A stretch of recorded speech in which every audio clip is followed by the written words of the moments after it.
Watu 30 wamefariki dunia kutokana na mafuriko yaliyoukumba mji mkuu wa Jamhuri ya Kidemokrasia ya Kongo, Kinshasa.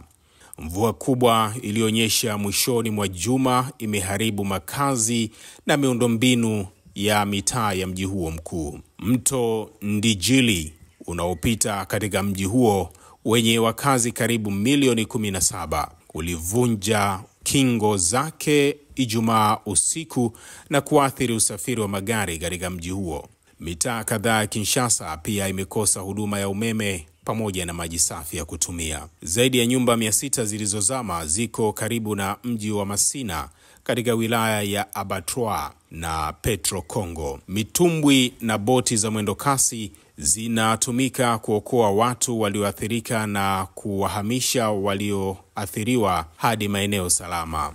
Kwa mujibu wa kamanda wa polisi wa mji wa Kinshasa, Brice Kilimbalimba, amesema kikao cha dharura kitafanyika ili kuamua jinsi ya kusaidia idadi ya watu walioathirika na mafuriko hayo. Msimu wa mvua nchini Jamhuri ya Kidemokrasia ya Kongo kwa kawaida huanza mwezi Novemba hadi mwezi Mei. Usiache kusubscribe, kushare na kucomment YouTube channel yetu ya Red Pro Media kwa taarifa zaidi.